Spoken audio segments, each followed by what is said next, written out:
if you feel that you want to process these things, you can always make comments down below if you have any questions, or look up things like this, especially with shadow work, especially with things that are very dark. Face it head on, and you have a huge number of support at your disposal. Your guides, people around you, questions that you can ask, the internet, you have all these resources. I feel that this is one of those really important things. I mean, for me at least, it's been a very wonderful healing and blessing, and it's and the more I do it, the more it's just like, oh, okay, it literally, you feel lighter, because you're now accepting why you have those in the first place, and you feel more whole, and you're shining a light on it, just what shadow work is, right?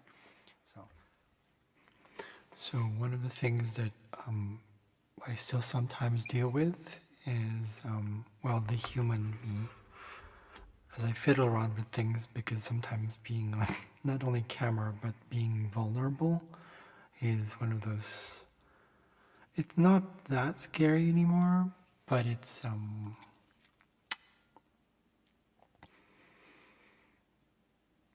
trust issues. You never know sometimes what people intend to do, because everybody's different. Everybody's their own journey. And growing up with what I perceived as narcissistic parents, specifically, actually both of them, that's a perception, right? And I think that's one of the things I'm learning to do, and it's one of those things that I've come to also realize. It's like, we're here to learn, we're here to experience this. The soul chose this, or at least I chose this. Meaning the soul, you know what I'm saying. So it's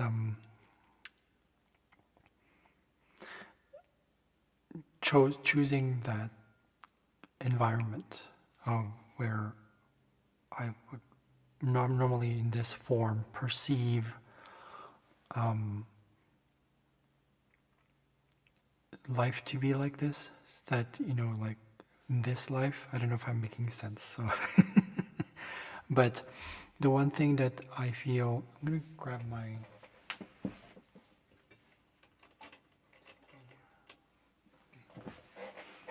hopefully this will help a little bit more. Sometimes I grab stones and I don't know if they really help, I question them, but at the same time they do somehow, so I don't know. Some people can sense gemstones and they can sense the vibration. I don't, but I'm still doing it anyways, because I feel like, yeah, might as well. So with, if you look, I need to wear this.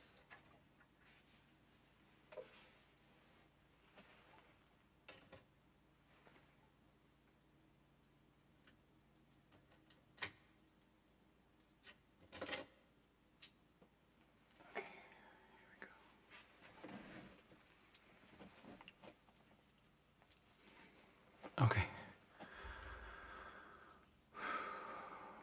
So the thing I was talking about is I was watching a video with Teal Swan talking about fetishes. It's a very 8th house thing, right? It's very Plutonian, absolutely, for sure. Plutonian, but also astrologically speaking, any of the Plutonian, Plutinos, whatever, those planets around that area, they all deal with the shadow. Because it's a release, it's going deep within, it's addressing the hidden desires from your past, from past lives, everything. Deep into the psyche, deep into the subconscious. And it's really about transformation, transmutation, transformation. It's already transcendent already, because that's already Neptune, right? But from my experience, I don't know if you see this already, if you look at my older videos, I have Moon in the 8th house. A lot of it is very transformative. A lot of that taboo and transformative energies come through there. And it was in Aquarius. So there's this natural tendency to naturally process things very intellectually, analytically, logically, all those things. The thing is though, if you look at the asteroids, I like to work with asteroids because they show a lot more detail in terms of like what I discover about myself, and I love this about astrology. It's just, yeah. So one of the things is that I have so many, so many, like just square. I'm talking about just square, okay? The aspect of square. So many asteroids squaring Moon. First of all, the big one is of course Mars, which means like anger, assertiveness. I kind of tend to have this assertiveness in terms lack of assertiveness or lack of initiative. I would know what I'm sensing with people, and specifically like romantic relationships, even with children, of course. That is the fifth house. Even having fun, it's like I question it. I sense it first. Like, today I don't question it as much. I mean, that's something to do with growing, and of course it shows. Of course, it shows in the progression chart. But Mars is the big one there. Uranus also the big one, and Mercury. Those three planets are the big ones. So they all square Moon. So everything's all up here, right? Everything's all up here, perception. And what I sense in my body, specifically up here. This one is like a little different because Mars rules the head, but also rules the genital area. So that's more about sexual stuff. That's more about perception and I get these sort of like weird sensations, like who to specifically when it comes to romantic affairs, or just even like fun. Like, so there's both discernment and there's doubt. So sometimes it switches back and forth, and that's the part of the process. So the other ones though I already look at my chart. It's Icarus, one of them. It's risk-taking, similar to Phaethon, which is like recklessness. Icarus, the story of Icarus. He flew too close to the sun. His father told him not to, but he was too happy about it. So it's kind of very childlike, but at the same time, unknown, sort of like this sort of unknown arrogance. Not arrogance. It's more like, I can do this. I can do this. Not arrogance. It's more like you just have so much faith that you don't know where to look anymore. It just, that kind of stuff, right? And I used to have that a lot more when it comes to specifically romantic relationships and just having fun, kind of just not caring about other people. So it's very unconscious fun, right? So I just didn't care. And plus it was in Sagittarius, so naturally, just, total like optimism, total go for it, totally, especially with like foreigners. And when I say foreigners, also like foreigners to me, because I was born in the Philippines, and so that means like white guys or something, white guys, Latino, any non-Asian, Pacific Islander kind of people. I was, but I also had issues with those, and I had to, naturally, because of my moon in the 8th house, it's like I transformed a lot through those experiences. One of the things I transformed through as well were adrastia. Adrastia is parental expectations, I think so, and that makes sense. Meaning like what my parents would have said in terms of what I thought or believed they would have expected me to be or to fulfill in order to be completely like myself. What they wanted me to be. Like, oh, okay, you can't be gay, but you can be a musician. So it's very conditional. And so, my moon rules my whole chart. My whole chart, the whole thing I embody, like it's in the ascendant. So that means that everything is pretty much tied to that. And which I honestly kind of like, I resented a lot of that. And that's where the resentment comes in, right? The sun is rules the 5th house. It's in adrastia is in my 5th house, and the sun is me. Like is Libra, so there's a tendency for that as well. Plus the fact that I have placements: adrastia, Achilles, Apollo, Angel, all those plus Mercury, Uranus, Lilith, the asteroid Lilith, not mean Lilith, are all in Scorpio. So naturally, resentment is a fucking, like, something that builds up, has built up. But one of the things I learned from those transformations is realizing that I have to really choose my battles, right? I have to choose what to believe. There's also Horus. I have Horus also square the moon. So many of these planets, most of them are in Scorpio. Several are in Sagittarius. There's that sort of energy of optimism, but not optimism. And I guess, of course, I have changed a lot over the years, and you can sense right now, I don't know if you can sense it in my voice, there's a nervousness about it. It's because there's a subconscious fear of, like, how are people going to judge me? How are you guys going to say this? What are you guys thinking about this? Or are you even going to watch this? Is this going to be something that you like? Is this something that you're not going to like? How is this going to affect you? Is this going to even help you? So there's this sort of a flip-floppity, fucky, the whole, like, it's a very Libra thing where it's just like, yes, no, yes, no, yes, no. So that's why I'm just like, okay, you know what? Just do it anyways. Here's the video.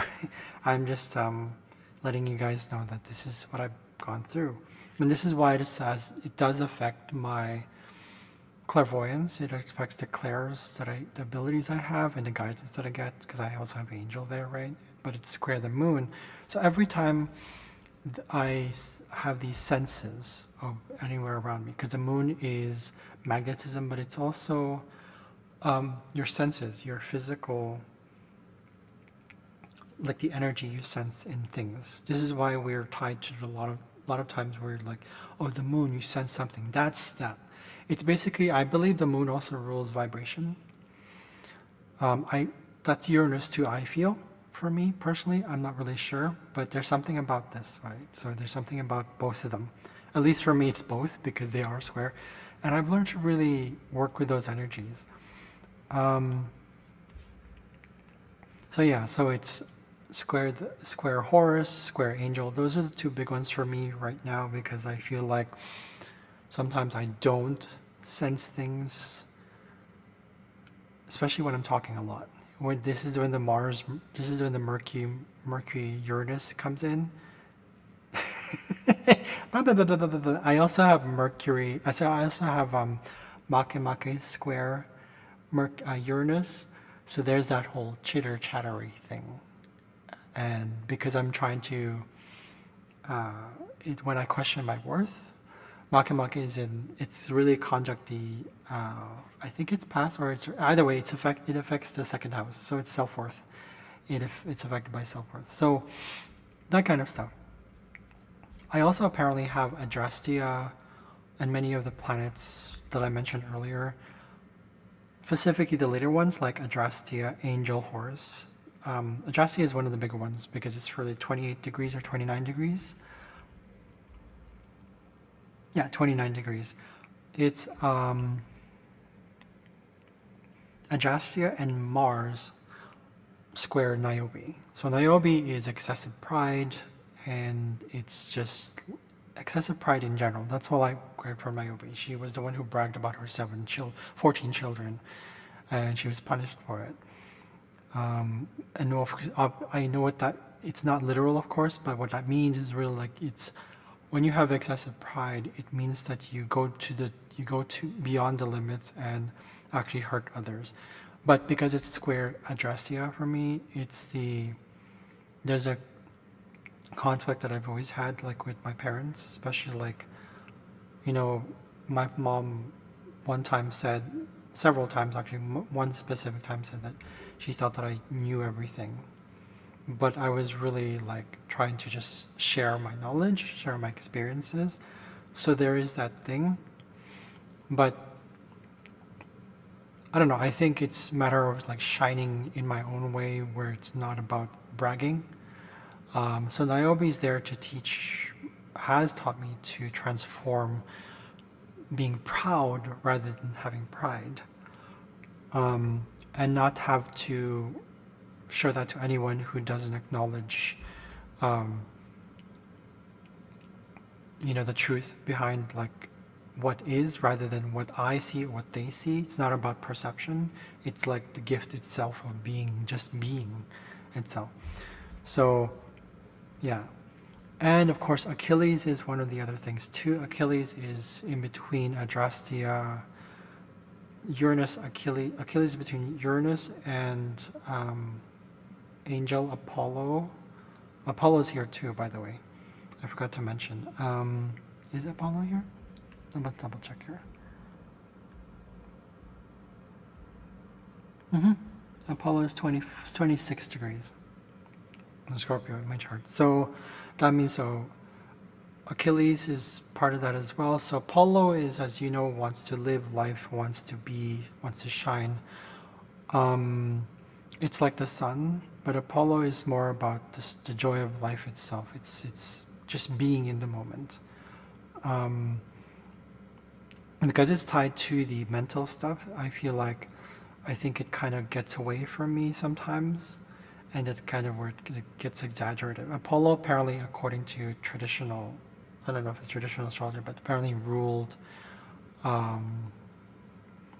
he was the god of bringer of diseases and illness, or he ruled that. So what that means is, it could be literal, but it's more about disconnection.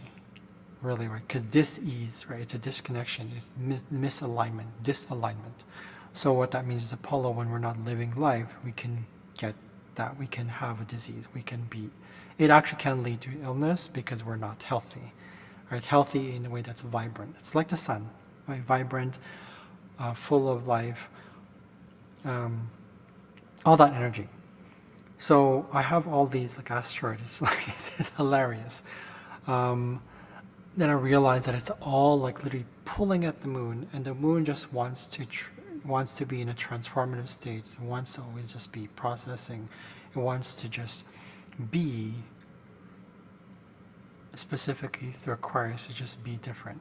Now I kind of want to tie this into why I mentioned why I mentioned the video, or rather why I mentioned the fact that I was watching Teal Swan's video about fetishes, and one of them is, of course, my fear of people who fetishize. It's connected to this one. This very 8th house. Cannibalism. I mentioned it in one video, but it wasn't like about cannibalism. It was about 8th house fears. Take a look at that one. I think I'll attach the video. If I don't, I'm sorry about that. But I probably put it in descriptions below.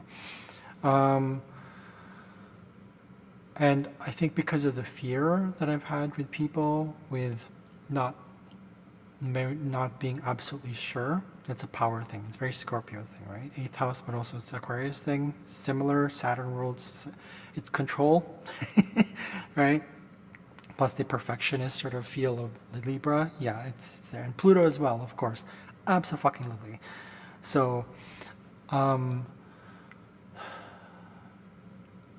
knowing exactly what people want, especially when it comes to like intentions. Like, I get very jumpy when it comes to unexpected things. That's a square Moon-Uranus. If you have Moon-Uranus square, you most likely depends on what sign it's on and what house it's in, but you may feel, you get nervous energies. That's one of the things. Uranus, Moon put together, it's like unexpected behavior, unexpected circumstances, sudden changes that are just like, and you kind of have this sort of sensation feel towards, I think if you also have Mars square Uranus, that might also be the case, but it's more like, it's not really that sudden. It's the moon that's the sensitive one. It's sensitivity, right? Moon rules Cancer. It's a sensitive energy.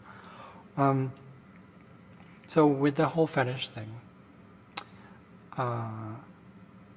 I had to process all this stuff and do some shadow work. Like, why am I scared of that stuff? I mentioned it, I believe, in the video again that I talked about in the 8th house fears. But it's more about why. First of all, that doesn't make sense. Like, people who fetishize cannibalism, it doesn't make sense.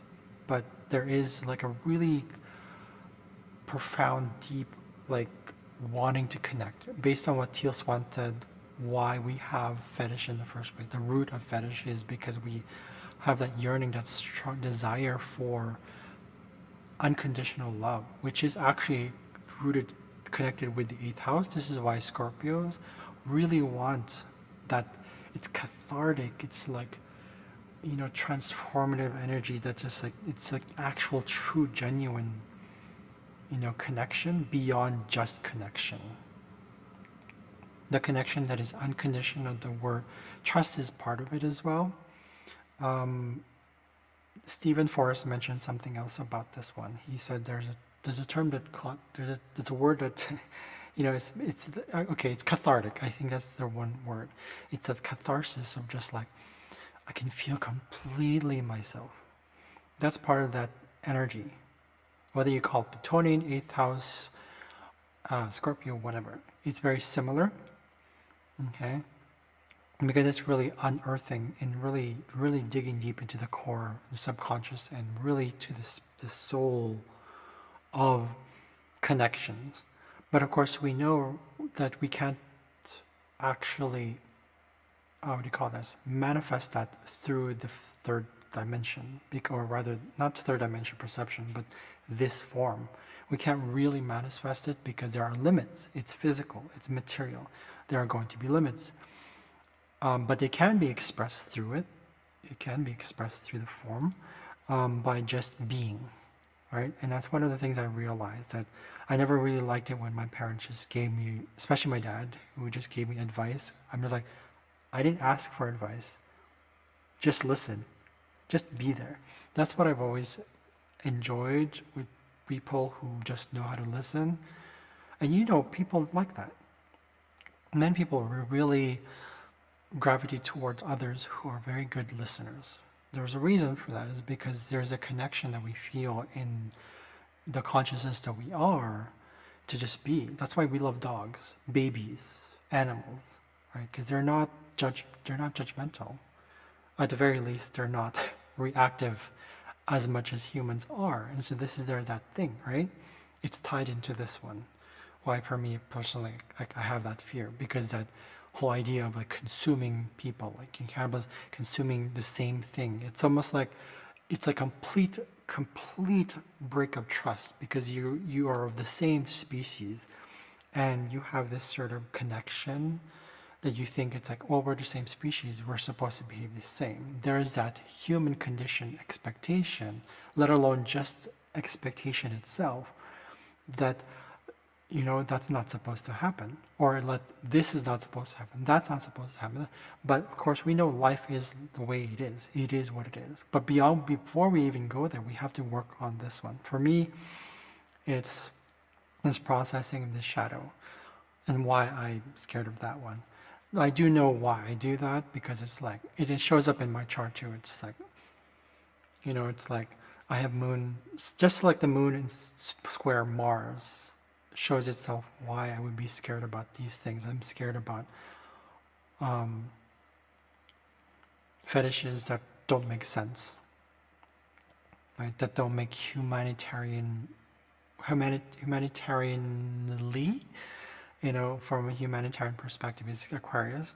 It doesn't make sense. And it's in the last degrees of Aquarius. I have moon 27 degrees, 42 minutes in Aquarius. So it's a very strong Aquarian energy to be absolutely at peace. And it's trying my Pluto, naming my sun Pluto, a conjunction is trine. So I have this natural ability to transform, to process it, and I know what's real. And I know it sounds like I'm showing off again, maybe for those who might be triggered by this, but to be honest with you, that's not my responsibility. If you're triggered by anything that I've said from this point and before, that's something that has to be triggered. That has to be triggered, but that's something that has to be processed. You have to process it. You go through shadow work, do the work. But for me, my process is that I'm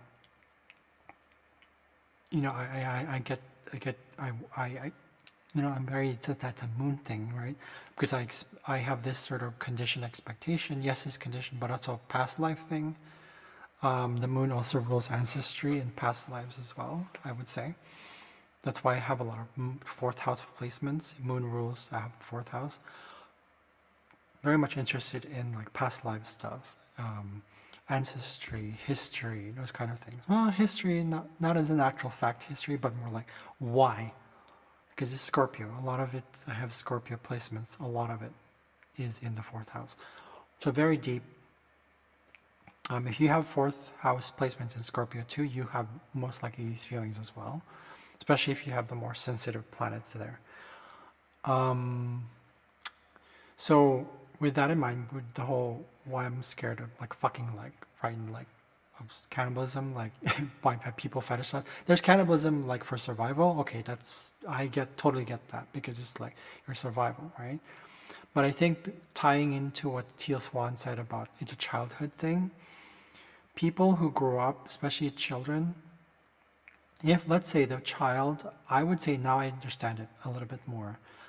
If children or a child were to grow up in a culture where cannibalism is okay, or rather they've had to experience that, and they see that it's like traumatic, especially if it's out of survival, and the parents are not like in connection, and that's the only thing they can survive out of, meaning that literally it's all about survival, they'll probably most likely develop a fetish for it because they will see that the only thing that they can be nurtured with and unconditional love is through eating others of the same kind, of that subconscious, there's that belief that it's like, again, like I mentioned earlier,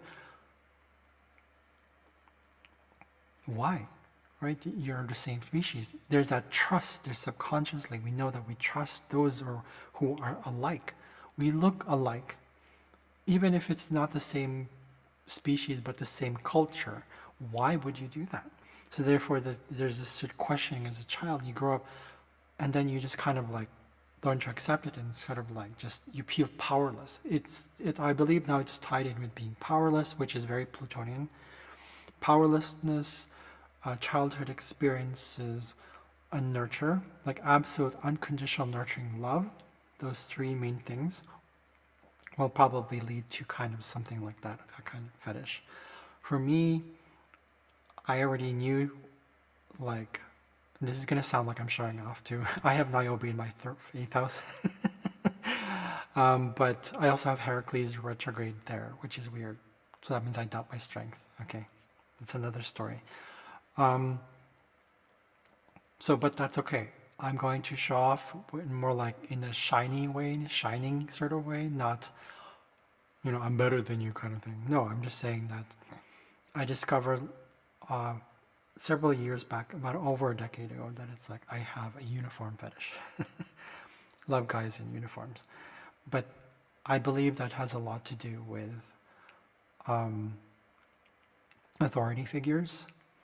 That the only love I would get. I mean, look at, if you see my chart, I have descendant in Capricorn.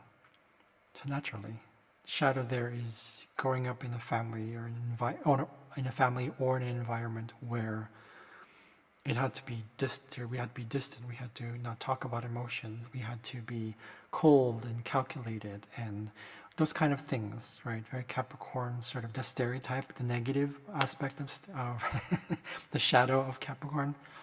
That's why I have ascendant in Cancer, because I want to be emotional. I want to reveal to others, I'm this emotional person. I want to reveal the emotion. I want to go through the emotions. I want to talk about it. I have Orcus conjunct I have Ceres and Orcus conjunct. Ceres is my 12th, Orcus is my 4th house. It's both conjunct in ascendant. So I want to show people. This is the mask that I wear to people. And I want to show people, it's like, I want to be talking. This is why I'm doing this video too. Talk about emotions. Let's reveal it. Let's reveal it. Let's be integrous. Let's be real. Okay. So, and the fact that my moon is in Aquarius, so double that. Truth seeker, right? Sort of energy. So same thing. So I have a uniform fetish, and I know that that's something that I have with like authority figures. So like I feel, that's where I guess I used to seek, like, that nurturing love. So, but no, I don't know if I really still have that. The one thing that I know that I may have, there's two: spectrophilia or phasmophilia, and what's the other one?